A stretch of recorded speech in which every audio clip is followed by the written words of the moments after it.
Hey, I know this is called From the Inside, inside of my thoughts, inside of my experience, but so I thought I'd bring it inside. This is my clown area where I have clown props and magic tricks and all types of things like that that I get to use in my performances.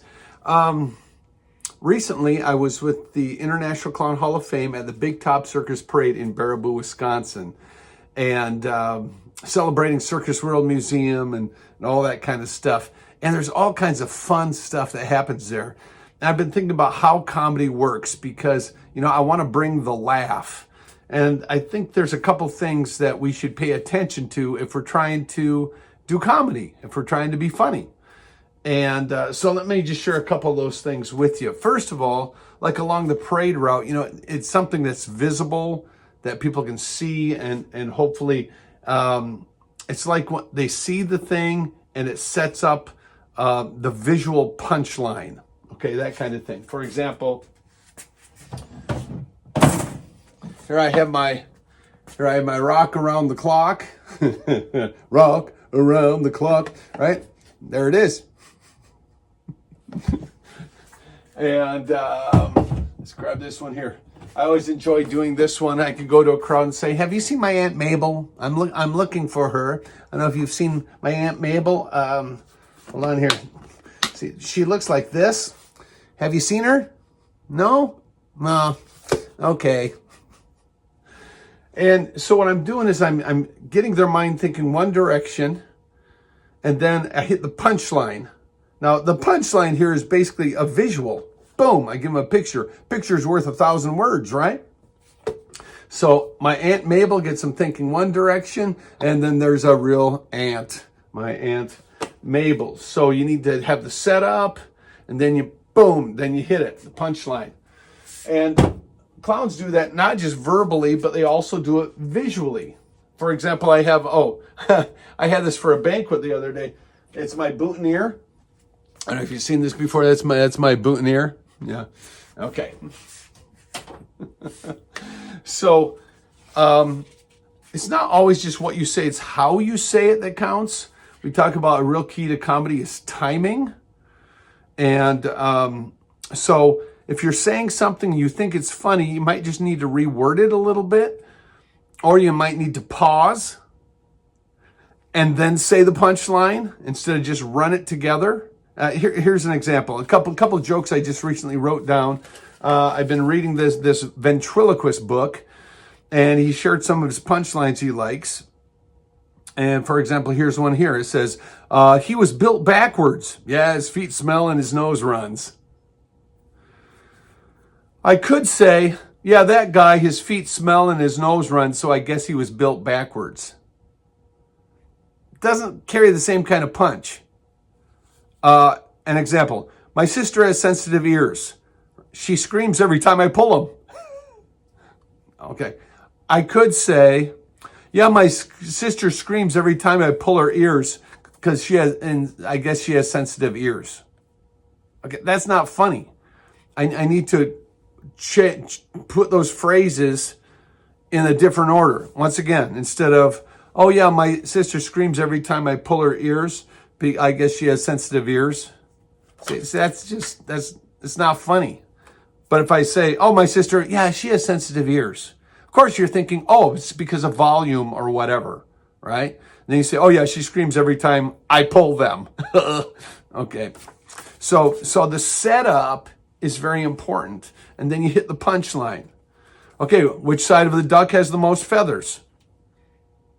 The outside. Okay.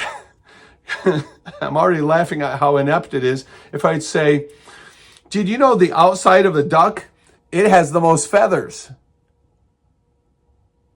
I'm sharing the same information, but I have to word it in a way that has a punch and a little bit of a surprise at the end. Yeah. So you can see sometimes I keep stuff. I know people keep it on their computer. I take out and I write it down on 3x5 cards.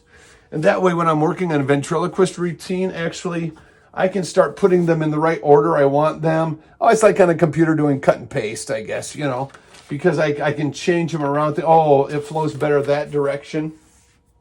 And I got this idea of having my own joke file, which is actually right here, right? I got all these different jokes here. A friend of mine a number of years ago sent me this package in the mail. I open it up, and inside here are a whole bunch of 3x5 cards. They're typed out, and there's some handwritten notes on them. Now, let me just read these to you for a moment here. This one, the title is Bathing. So, okay. Yeah, that guy's so thin, he swims out of his bathing suit without touching the sides. Okay. Here's another one. Remember when the doctor prescribed a milk bath for me? Yeah, and he couldn't get the cow in the bathtub? All right. Says, take a bath every night. Kind of hard on the skin, ain't it? So there you get an idea of the character of the person who has these cards. The slogan is, rub-a-dub-dub, 3 men in a tub. Oh, mercy, how unsanitary. Okay. There's a bunch here. Here's one. Oh, mother, there's a man at the door with holes in his pants. Tell him I don't want any. And what's fun here is I don't know if you can see that here at the top. It says, it's handwritten here. It says bum. But right here in pencil, it says Freddie. Freddie. Oh, here's another one right here. Servant, don't you think you should sweep up that pile of dirt under the bed? Hold on, I'm saving that for a flower pot.